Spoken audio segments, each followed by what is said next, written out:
Now, in the fall of 2019, the SARS-2 coronavirus found its way into our world. The impact of the ensuing pandemic on all phases of our lives, modestly speaking, has been immeasurable, and we've just seen an example of that today. Our guest speaker today, Dr. Cory Franklin, has been an observer of the scene throughout the pandemic. I'm certain many of you have seen his frequent contributions in the Chicago Tribune. Recently, he published a book titled The COVID Diaries 2020-2024. Today, he will share with us some of his thoughts about what we have seen and learned in the past 4 years. On the personal note, Dr. Franklin was Director of Medical Intensive Care at Cook County Hospital for 25 years. Before retiring, he wrote over 80 medical articles, chapters, abstracts, and correspondences in books and professional journals, including the New England Journal of Medicine and the Journal of the American Medical Association. Since retirement, Dr. Franklin, besides medical teaching, has been doing charity medical work and is the medical contributor to the Chicago Tribune editorial board. The list of additional publications where his works have appeared is impressive. It includes the New York Times, the New York Post, the Washington Post, the Wall Street Journal, and the Chicago Sun-Times. On perhaps a lighter note, Dr. Franklin worked as technical advisor to Harrison Ford and was one of the role models for the physician character Ford played in the film The Fugitive. Please join me in welcoming Dr. Cory Franklin.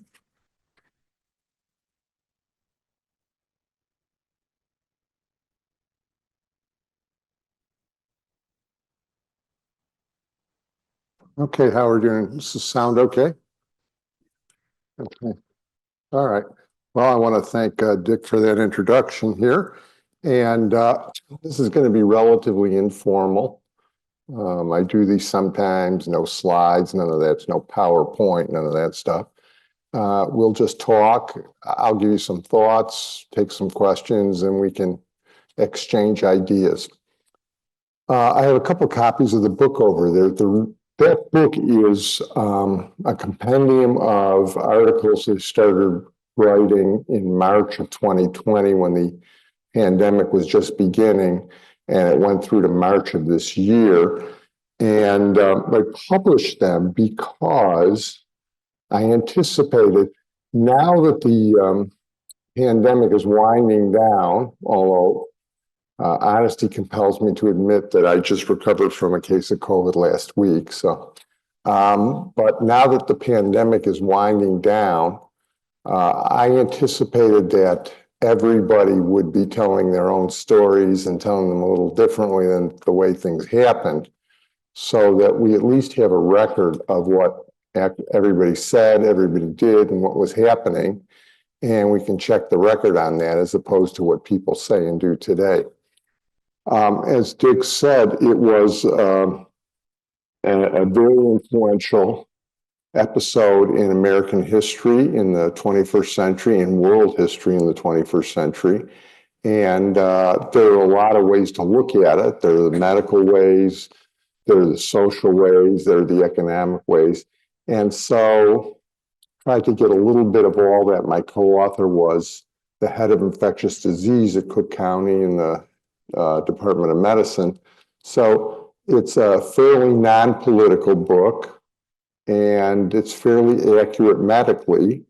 And today we're seeing the consequences of COVID, of which there are a number, and you can trace all this back to what happened before, and you can also look at this in the context of other pandemics. With that, there's a lot of directions we can go. We can talk about what we did. We can talk about what the virus did. We can talk about vaccines. We can talk about lockdowns. We can talk about economics. We can talk about the origin. I'm sure we'll want to talk about that. And you're going to see a lot of that in the future with the new administration, where they're going to be opening up new papers and everything like that. So what I'm going to do is I'm going to leave it open for questions. And from the questions, I will try and explain to you. And then from that, we can then talk. So there's a lot of different questions, a lot of different things to talk about. And I'm going to take it from you.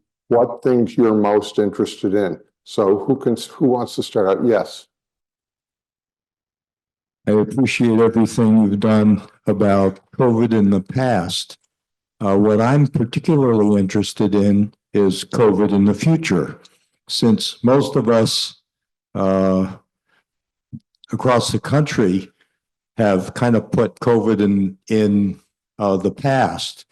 I read recently that for the newest strains, approximately 30% of eligible people have been vaccinated. So I'm wondering what your feelings are about where we go from here and when is the next big COVID pandemic going to start? So the answer to the last part of the question is that if I knew that, I probably wouldn't be here. Okay, I'd probably be in Las Vegas. I don't know when the next pandemic is going to start, whether it's COVID or something else.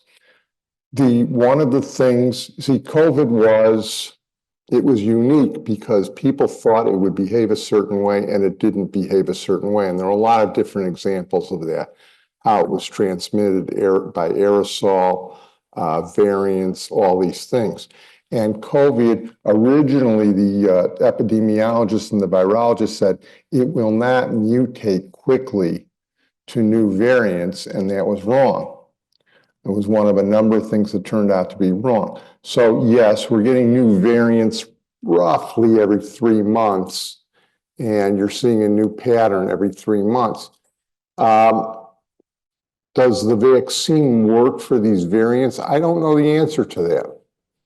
I was skeptical, but on the other hand, since I just got COVID and I did not get vaccinated for the last round, maybe I was wrong.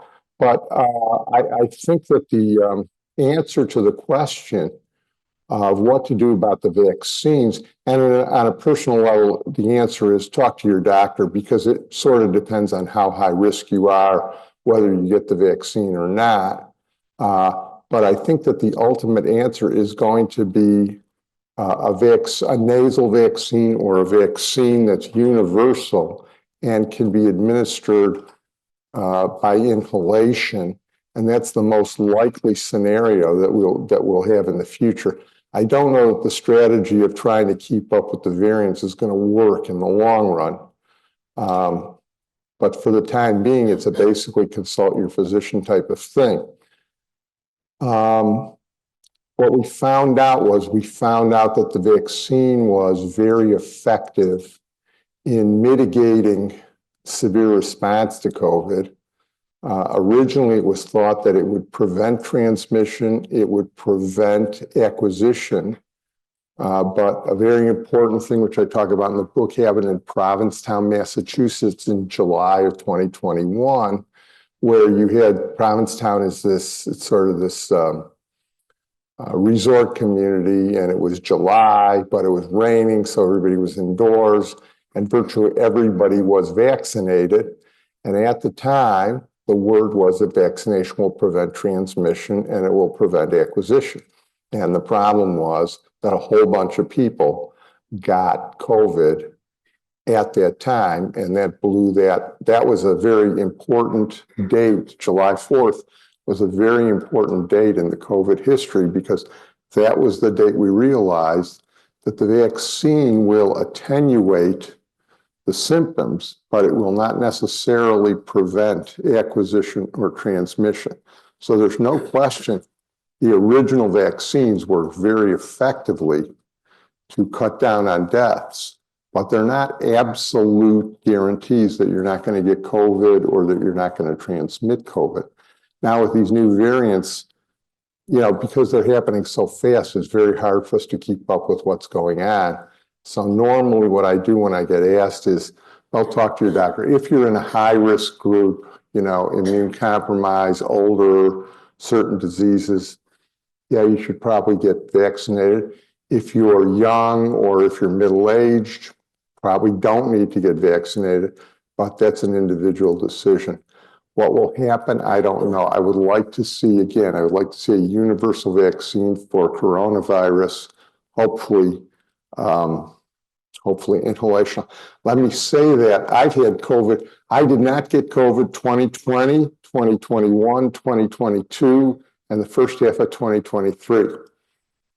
And then I got in the second half of 2023. I was under the impression that subsequent bouts of COVID would be more mild because you had acquired immunity. I then got it early in 2024 at Walgreens. I mean, I know where I got that one, and it was much milder. I then got it again in Door County for my birthday in July, and it was much milder.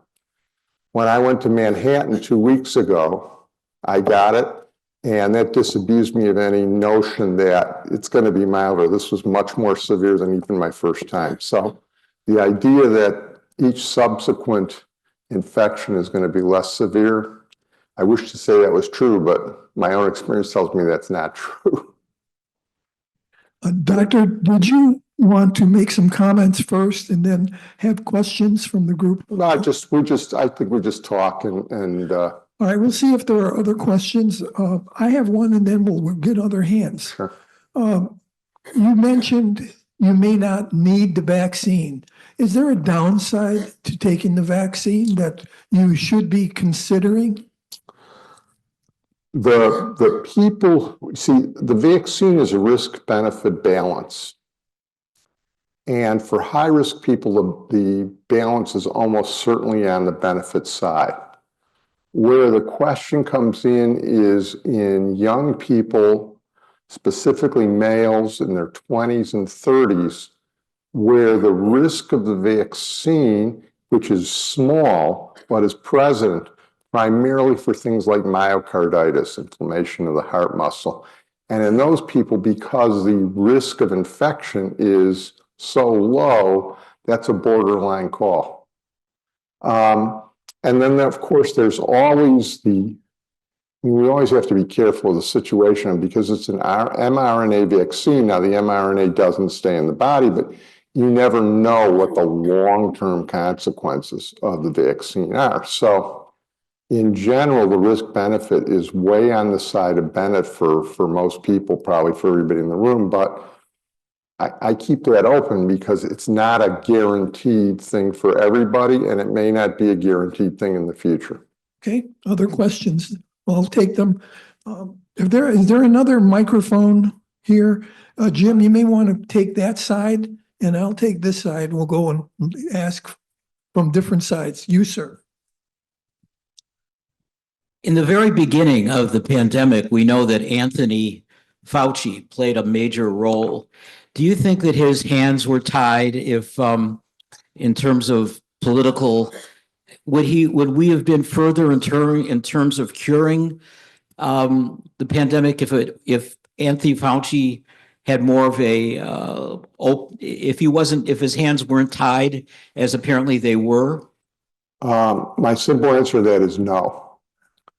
Let me say that I think that, and I have some thoughts on Fauci, but let me say that the idea that we were going to cure this or that we were going to bring this to its knees, you know, this is nature, and nature is very strong. And no one was successful at really controlling the virus. A couple of countries had better results in certain situations, but no one was really successful. One of the things that I'm completely unimpressed by, and there are a number of things I'm unimpressed by about our response to COVID. Early on, I was on a lot of Zooms with the top intensive care doctors in the city. I used to be one of them, but that was a long time ago. And I was singularly unimpressed with the group response to what we should do. So I don't think that changed. And even today, if you look at the medical literature, you don't see a lot of good articles on how we should have treated it or how we should treat it. Now, we did learn one thing. We did learn that in certain situations, ventilators created more damage than they saved, which doesn't mean that no one should ever go on a ventilator, by the way, but it means that there are certain specific situations. Probably we lost, if you include Western Europe, Great Britain and the United States, we probably lost several tens of thousands of people before we learned the lesson of everybody should not go on a ventilator. They do things like prone positioning, which is they position you a certain way, and they give you specific oxygen through nasal canals. But the point is that we really didn't learn well how to treat COVID, and we didn't really have a good scientific response. And Fauci was just one of the actors in this thing. He's Rosencrantz and Guildenstern and Hamlet. So I have some other thoughts on him in other contexts, but the answer is I don't think that it would have made a difference. I'm surprised. You've had COVID more than anyone I know. There you go. And I didn't get it for 3.5 years. And I'm very surprised you haven't got the recent vaccine. Why did you not, and what does that mean for us? Well, the first thing I'll tell you is maybe I should have gotten the vaccine, okay? I got the first round of vaccine, and I got the second round of vaccine. And at that point, it became a risk benefit to see, now we're talking about 2022 and things like that, and infection rates are going way down. And, transmission is way, way down. So I said, well, let's ride it. And see, even by the way, in the first rounds, I waited about 6 weeks because I wanted to see what the Israeli experience was.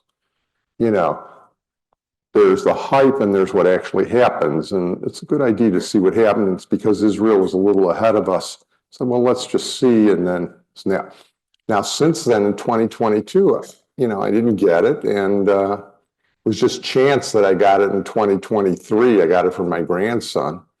And it's been chance ever since. But I'm not sure. Maybe I should have gotten it, especially after this last bout here. What does it mean to you? I can't tell you shouldn't get it by any stretch of the imagination, especially with my fourth bout. But like I said, I think that's something where you want to talk to your doctor. We don't know how effective it is with the new strains. And we also know that it's far, far less virulent than it was then. Even though I had a pretty severe case, it was never life-threatening. It was never like 2020, which was a different animal.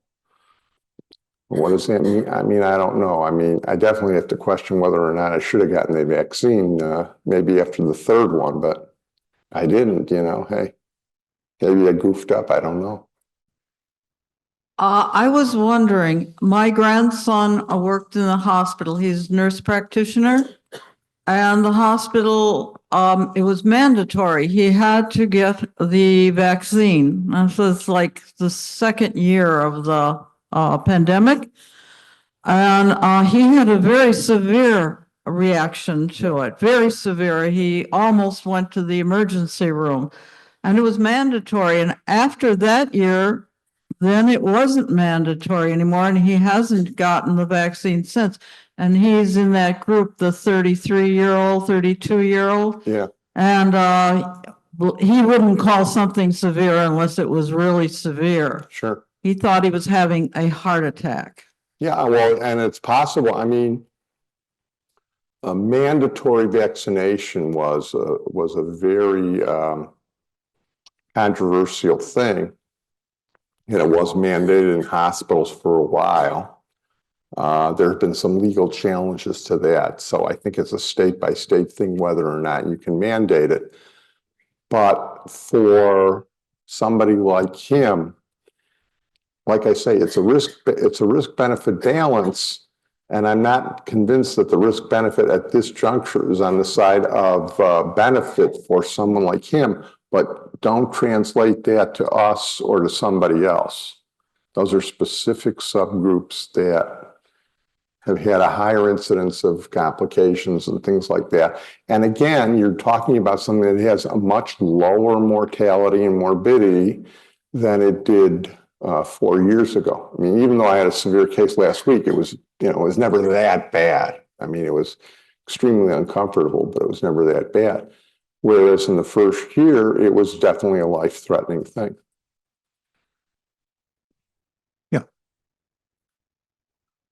Yeah, a couple points here. Originally, we thought of COVID as basically a pneumonia, a pulmonary infection, acute. And that it turns out that's really not complete. Could you make a couple of comments about two topics? Number one, what the thing called long COVID, Yeah. where, symptoms can linger for not just a few days, but weeks and weeks and months. And then also the extrapulmonary manifestations, people lose their sense of smell, involve the heart, the GI system, all kinds of things like that. Could you expand a little bit on those topics for us, please? Good question. Most of the people who died originally died of pulmonary complications of COVID because, now most people who've been vaccinated and most people who've had COVID, they have enough protection in their upper airways that COVID is not going to get into their lungs. When it originally came out in 2020, people thought of it as a respiratory disease, but it was clear that it was also a vascular disease, that the virus attacked, it caused inflammation of the lining of blood vessels, and the lining of blood vessels in many, many different organs. So the brain, the gut, and everywhere. So one of the things I used to ask the doctors was, is this a respiratory disease with vascular complications, or is this a vascular disease with respiratory complications? And the answer is no one knows for sure. I mean, it's probably some combination of both. So you do see maybe in 3 to 5% of people this concept of long COVID, which is neurologic sequelae of having an infection. Nobody knows exactly what the percentage is. It's not well defined. There's a bunch of, they're spending millions on studies on it. So as time goes on, we'll get more information on that. And there are certainly non-respiratory complications of COVID that have been very severe and in some cases fatal because it attacks linings of blood vessels. So a lot of cardiovascular complications than that. And the main problem with the mRNA vaccine in the young people is that it attacks the linings of the inflamed blood vessels. But not clear whether it was a respiratory disease or a vascular disease. And but most of the deaths were respiratory, but that doesn't mean it was a respiratory disease. I don't know if that answered your question. Yes, ma'am. Take the microphone. I read that there's many theories on how this got out into the public. How did this, do we really know how this got? So the short answer to that question, which I'm very certain of, is no. All right, let me explain to you what the deal is. There are two major theories, okay? There's the animal crossover theory, spillover theory, where the virus came from an intermediate animal, came from bats, then to an intermediate animal, then to humans. The alternative theory is a lab leak theory, that it was in the lab, it leaked, it was contagious enough that people got it, and there. Nobody knows what the answer to that is. The problem with the spillover theory is that no one has identified that intermediate animal yet. Without identifying the intermediate animal, you can't say it's a spillover. The problem with the lab leak theory is that no one has identified specifically where it leaked from. So you have two sets of information without confirmation. So if you ask me, I'd say, well, it's about 50-50. Now, if you got me in the tavern at night in the corner alone with a beer, I might say I think it's a lab leak, but I don't have the documentation for that. A lot of your intelligence community thinks that it's a lab leak. And you are going to see more documentation and paperwork and stuff like that. A lot of the epidemiology viral community thinks it's a spillover because most of these are spillover. So it's still sort of a 50-50 proposition. And you can read somebody and somebody will tell you, see, it's definitely a lab leak or it's definitely a spillover. And no one knows. And are we ever going to know? I don't know if we're ever going to know. But the keys are you have to see whether there's an intermediate animal. You know, they've been waiting 5 years and they still don't have an intermediate animal. Or whether someone actually documented the lab leak. And the lab leak was probably from the Wuhan Institute in China. The Chinese, how should we say, are less than forthcoming about these things.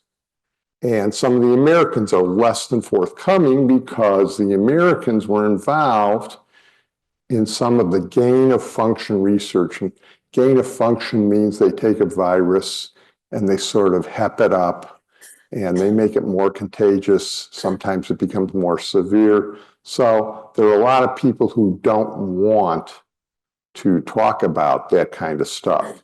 But the short answer to your question is it's 50-50 and no one knows for sure. Yes, ma'am. Oh, I have a 22-year-old relative who is scared of long COVID, very healthy, does vaccination, and his life seems limited by always having to have a mask. And I honor how he feels, but could you kind of evaluate that? Masks. And it's a mask, Okay. a good mask. Okay. Very useful. N95. Okay. So what do masks mean for COVID? The question is actually far more complicated than people like to make it out. There was something called a meta-analysis. A meta-analysis is where they take a bunch of studies and they look and see, did the mask help and everything like that. And, you know, meta-analysis is to analysis as metaphysics is to physics. And they did not document that masks helped. However, that is not by any stretch of the imagination a dispositive finding. In all likelihood, masks do help at the margins if they're well-fitting, if they're used right, if they're in certain situations when there is a lot of COVID.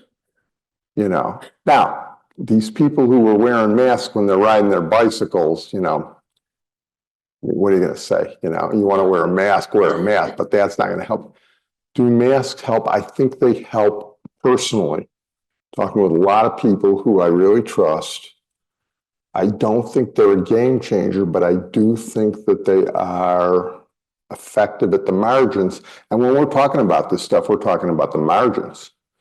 So I think that people should wear masks in the hospital, especially in units like oncology units and things like that.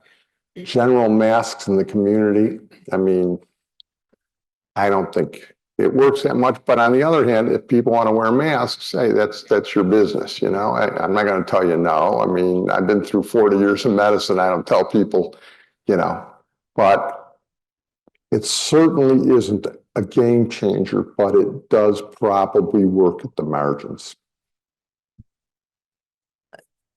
I've read that there's certainly going to be another pandemic at some time in the future that they're not over. It's a guarantee. I guarantee. Yeah. Do you feel that the lockdowns as we did them were as effective as they? Excellent question. Excellent question. Okay. So you're going to do another pandemic. But the problem is we don't know what the pandemic's going to be. And it's like generals with the war, you know, they're always fighting the last war. So you're going to fight the last pandemic. The next pandemic may be something completely different. Who knows? Do I know? I don't know. Did lockdowns work? Lockdowns probably work for very short periods of time, 2 weeks, if they're very tight. This was an extremely contagious virus. You're not going to be able to lock down for any long period of time and expect it to work. So would it work for 2 weeks if it's very tight? Yes, it might. But anything longer than that, it's not going to work. And the important thing is that lockdowns, and this is something that the doctors did not take into account, and they should have. Lockdowns have secondary effects, and those secondary effects can be more malign than the actual virus. So one of the big issues is Sweden, because Sweden did not lock down like we did. Sweden did sort of more a voluntary lockdown. Did Sweden do better? They didn't do worse. There's no evidence to suggest they did worse.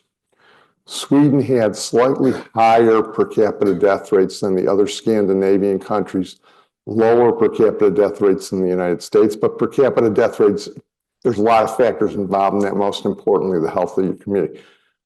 But what Sweden did is it did not have a lot of excess deaths. It had a very low excess death rate. And excess deaths are homicides, suicides, deaths of despair, deaths because you can't get to the doctor and stuff like that. They had a very low rate, the lowest in Western Europe. And the other thing is Sweden had virtually no effect on children's education, because with the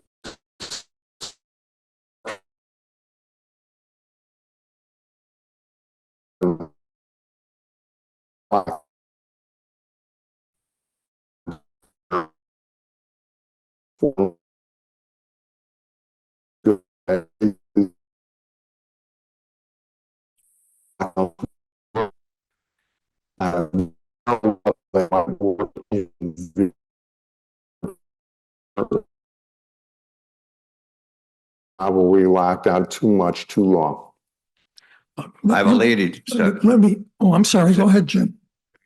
If you could talk about the role of Paxlovid Yeah. with the epidemic. So Paxlovid it's a sort of an antiviral that if you get infected in the first 5 days and you have a moderately severe case, it will attenuate the symptoms. Okay? And it's pretty effective in that. But you got to get in the first 5 days. You got to be reasonably sick, not super sick, but reasonably sick. And yes, it works. Does it work on the second, third, fourth shots? I don't know. I didn't do it more. I did it the first time, didn't do it any of the times after that. My wife did it, and my wife had a rebound. So one of the downsides of Paxlovid is that some people get a rebound. But if you get infected within 3 to 5 days and you're moderately severe, yes, it's a good thing to take because it will take away a lot of the symptoms. I have One more question, if I may, Ron. I'm sorry, Jim. In the last 3 months, I've had vaccinations for COVID, flu, and RVS. And the pharmaceutical place recommended the RVS, as did my doctor. That is a one life shot. Do you know anything about the RVS program? The RSV, I do not know in adults. The thing is, in children, RSV is pretty severe these days. So in children, it's probably a more indicated thing than in adults. But I don't know in adults. I can't tell you it right offhand. I'd have to look that up. Thank you. But, you know, you're going to see, I mean, one of the things you're going to see is one of the things you saw in the early years of the pandemic was with people wearing masks, they did not get a lot of the other respiratory viruses. And now they're getting those other respiratory viruses now sort of catching up. It's sort of catching up a little bit. So, you know, again, that's a individual thing. I talked to my doctor about it. Not sure on that. I have a follow-up question to the next pandemic. Yeah. Without getting into the politics of it, but trying to focus on the science Yes. and on the medicine. we absolutely went through a learning experience Maybe. with COVID. At least we learned some things. We are learning. Maybe it's better to say learning. Yeah. We're learning some things.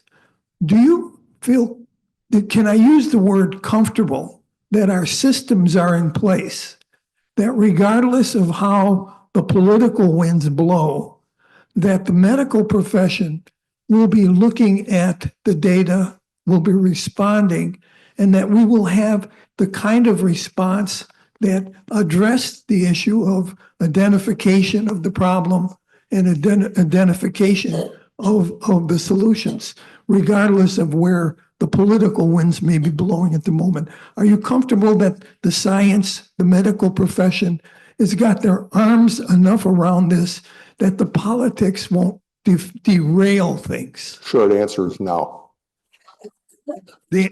So that's the short answer. Okay. Yeah, let me expand on the short answer.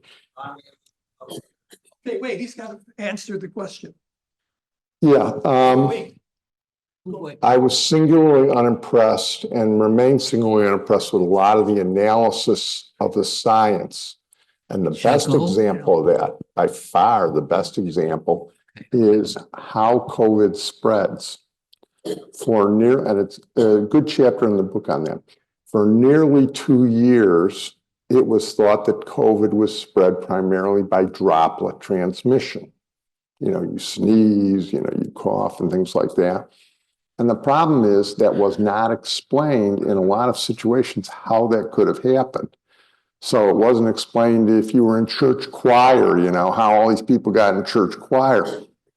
And the doctors, especially in the United States, but in Western Europe too, did not use some of the experts in ancillary areas who could have really helped them, not the least of which was environmental control people.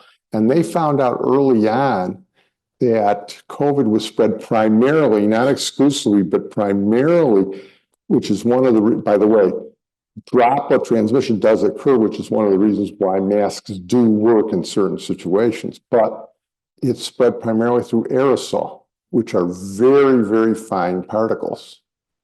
And the CDC did not acknowledge that for 2 years, and the WHO didn't acknowledge it for longer than that. So I've been singularly unimpressed that the medical community will take information and will look at it from a lot of different standpoints. Now you have these new guys, this new guy who's in charge of the NIH, or is going to be in charge of the NIH, and he was one of the guys who issued something called the Great Barrington Declaration. There was 3 doctors, one from Stanford, him, one from Harvard, and one from Oxford.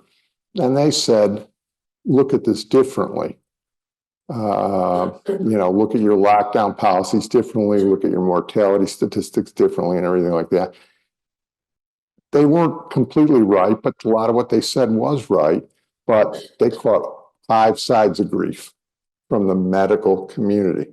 So this is my personal opinion and my personal experience with doctors going back, and I was in the AIDS epidemic and this and that. And that.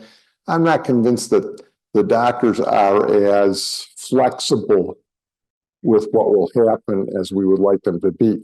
They should have the resources to explore this stuff, but they spend billions on contact tracing because contact tracing was helpful during the AIDS epidemic. Contact tracing wouldn't help you at all here because the virus is spread asymptomatically. In other words, somebody has it and they're asymptomatic, they can still spread it, or pre-symptomatically, they're going to have symptoms in 2 days, but they can spread it.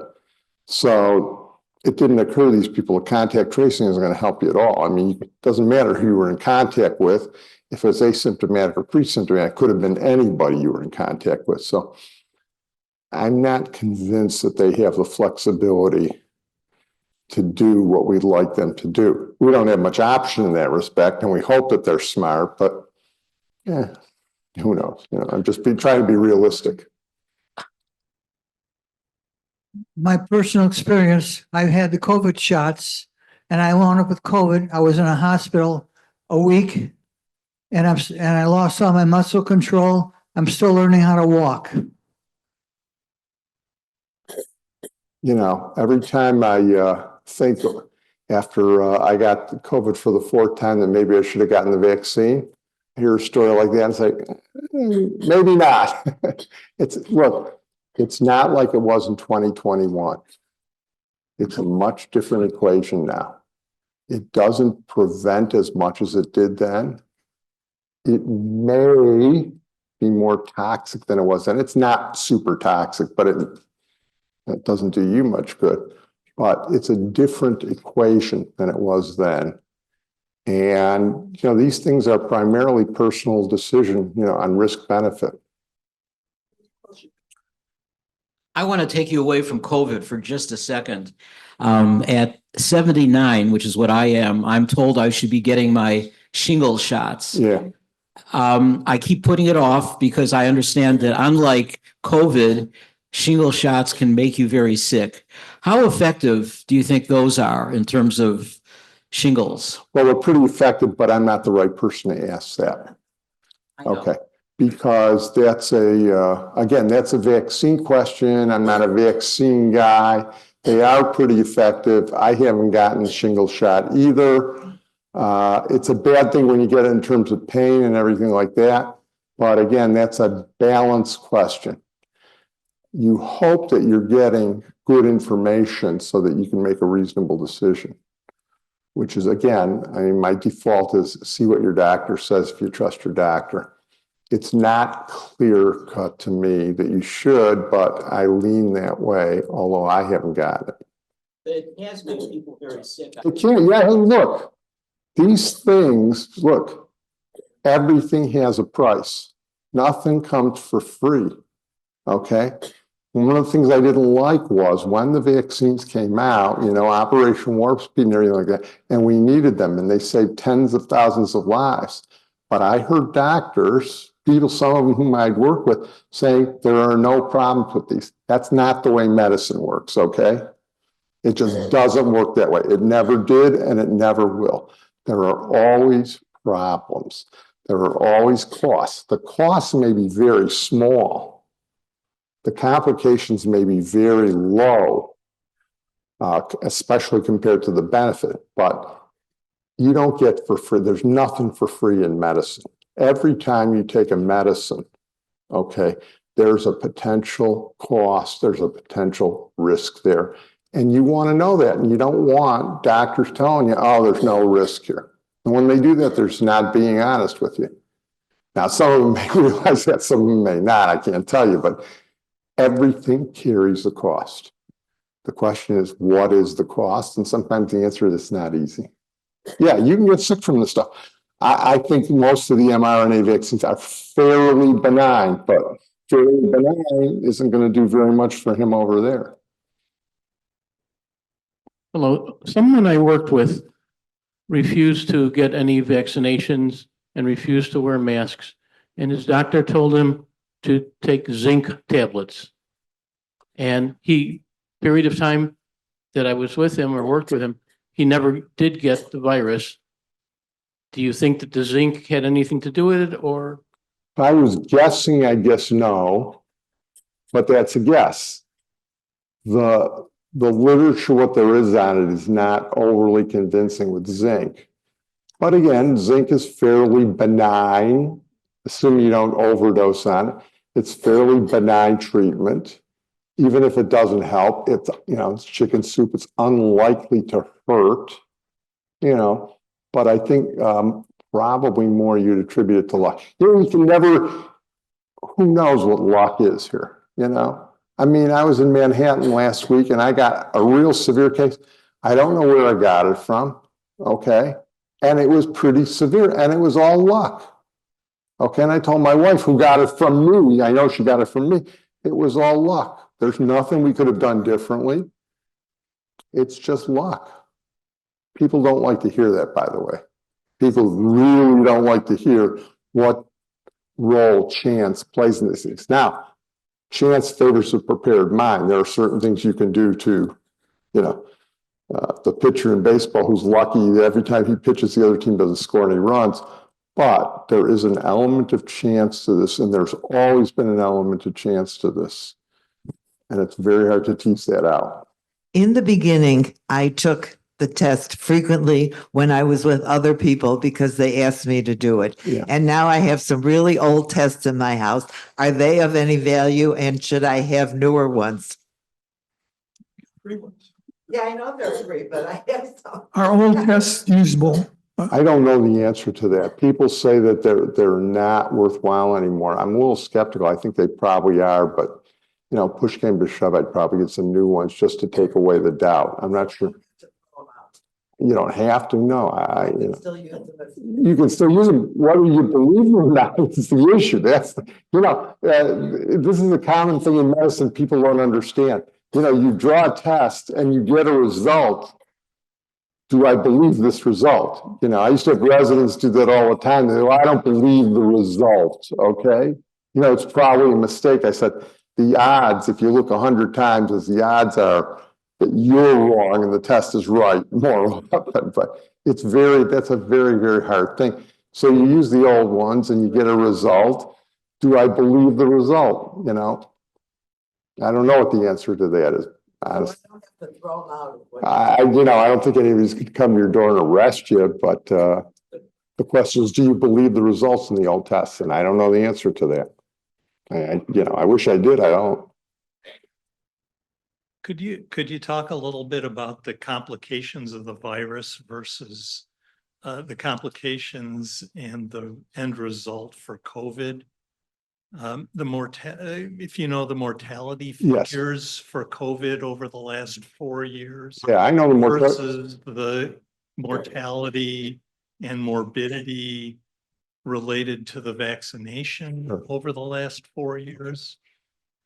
Yeah, I know the mortality numbers as good as anybody because I was keeping data on a daily basis for 4 years.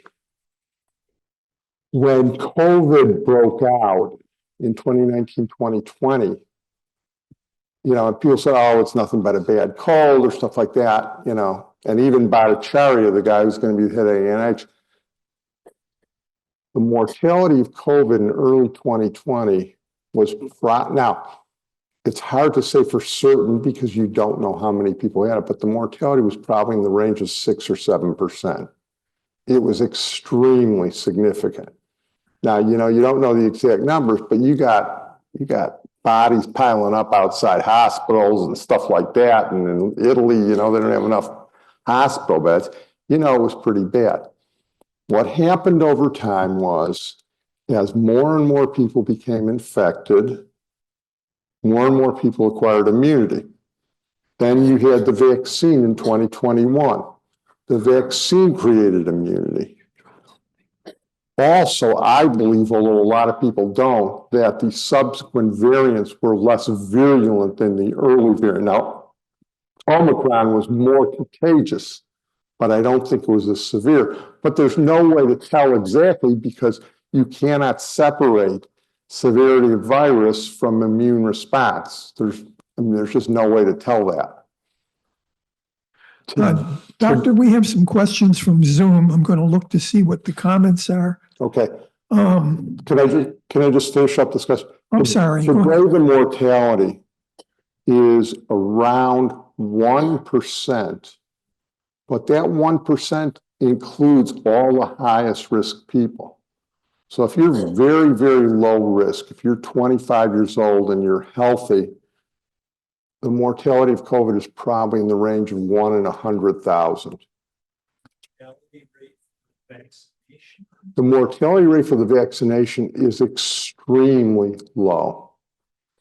Okay, extremely low. But one of the problems you have, it's extremely low. I mean, the vaccine is unlikely to kill you. It may cause complications. It's unlikely to kill you.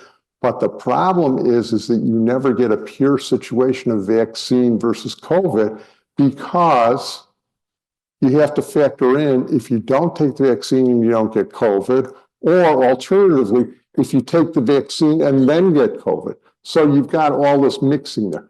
But the vaccine mortality is extremely, extremely low, less than 1 in 100,000.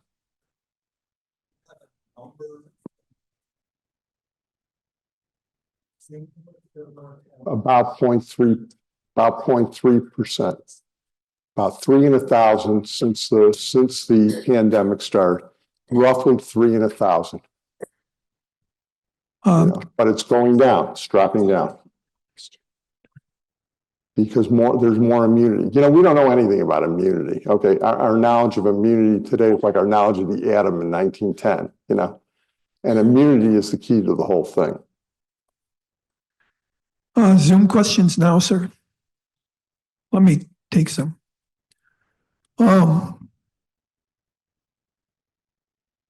Margaret is asking, is there truth that COVID could have initially caused ongoing tinnitus? I don't know that, but it wouldn't surprise me at all because it can do so many things. Yeah, I would suspect that it could. I wouldn't say no, but I'm wouldn't call myself an expert in that aspect of COVID. But there's so many things that COVID can do that tinnitus is one of them. I'm sure. Have to look that one up. Howard Bartman makes the point that I think I've seen online, that they've extended the expiration dates on certain batches of COVID tests. You can go online and look to see if the one you're holding is still working. And you can also get 4 free from the government. There you go. I'm here from the government. I'm here to help you. There's a website. Just look on Google, free COVID vaccines, and you'll get it within a week. COVID testing was actually a very good thing that, again, we sort of adopted sort of late. It was a very good thing in terms of letting us know who was likely infected and who wasn't. And we adopted it sort of a little later than would have been good. Today it's good primarily for if you do test positive, you probably should not go out and mix for at least a week. But the COVID test was a very, very good positive development that we sort of adopted a little late. Howard Bartman is also asking this question. Do you think that there will be nursing home reform after so many people died from COVID in nursing homes? I know this may not be in your wheelhouse. Right. Well, it's not in my wheelhouse, but my point is, if it hasn't happened yet, is it going to happen? What we did with the nursing homes was terrible. Terrible in New York, was terrible in Illinois, was terrible in a number of places. It was terrible. And there should have been reform then. There should have been people talking about it then. The doctors should have been talking about it then, but they didn't, and it caused a lot of deaths. One thing I couldn't figure out, again, there's a chapter in the book, I couldn't figure out the perfect place to send people post-COVID, especially if you weren't completely uninfected then, non-infectious then, would have been to McCormick Place or in New York to the Javits Center, and they didn't use those places. I couldn't figure that out. Why wouldn't they use those places? But sending people back to nursing homes was probably not the best move. I don't know if you'll agree with this. She thinks that the nomenclature is confusing. Why is the COVID vaccine labeled? This is Diana asking, why is the COVID vaccine labeled a vaccine, which seems to not act like other vaccines, such as polio, measles, etc., providing longer-term immunity? We get flu shot, not a flu vaccine. Is that correct? That's a very nuanced point that there's some merit to that. Initially, it was thought to be a vaccine in the model of the childhood vaccines, measles, mumps, and things like that. But now it's clear that it does not completely affect transmission or acquisition, and it attenuates symptoms. So it's sort of a prophylactic therapeutic with a window of opportunity. But who's going to say that?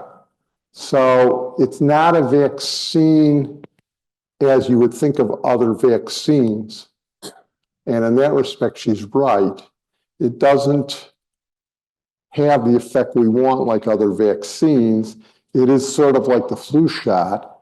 And the flu shot, again, is one of those things that's very hard to evaluate how effective it is, because to do that, you would take huge studies, which we could not do. So our knowledge of the vaccine, that it's effective, was, if you look at when they were introduced in 2021, early 2021, and you saw mortality plunge. And that was vaccine related.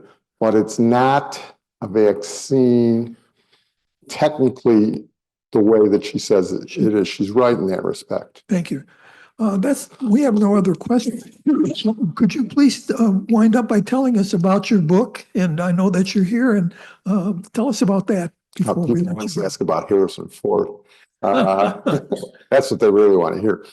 Again, like I say, the book is, it was very hard to get information. First of all, the best thing about this book is it's not political. Okay. Now, there's no way to completely take politics out of this topic, but we made a concerted effort. We're not going to get involved with the politics. And in fact, Dr. Weinstein's politics and mine are different, but we made a concerted effort. We're not going to get involved with politics here. Way, way too much of what you read in the lay press and even the scientific press was political. So it's non-political. We try and be accurate scientifically, and we try and give you some opinions that this is what we think should be, or this is what we think happened, and this is, where things haven't gone the way we thought they should. And in that respect, I think it's valuable. We ask a lot of questions. One question I asked was, because schools were such a big deal, and they really were a big deal. If you go back to the 1919 flu pandemic, you can see all these pictures of kids outside, in school outside. And we never did that. Now, okay, you can't do it in January in Chicago, but, you could do it for 6, 7, 8, 9 months in most of the country. And we never did outside classes, with very few exceptions. Couldn't figure that out. Couldn't figure that out at all. So those are the type of things that we looked at. And then we looked at historically. We've got an introduction on the plague of the Peloponnesian War, because there's a lot of similarities between what happened here and what happened in the Peloponnesian War in 430 BC during the fight between Athens and Sparta, especially the way people interacted with each other, the way healthcare people interacted with the populace and everything like that. So certain things recur, certain responses recur, and that's in the book. It's a nice description of what happened. And there's a couple other things like that. And now that there's going to be questions on things like the origin of the virus and masks and stuff like that, which there's still going to be, it's good to look at an analysis of what people said and what actually occurred. Because some of the stuff we said was wrong, but that's inevitable, and there's no way you're going to get it right. But, we tried to correct it as soon as possible. So things like aerosolization, things like do masks work, things like lockdowns or origin of the virus, we tried to correct as quickly as possible based on what we know. We know more now. There's certain things we would probably do differently now. Well, thank you very much, Dr. Franklin. A very enlightening discussion. It's an ongoing problem, and we appreciate your contributions. Thank you very much for having me. You guys all have a good holiday.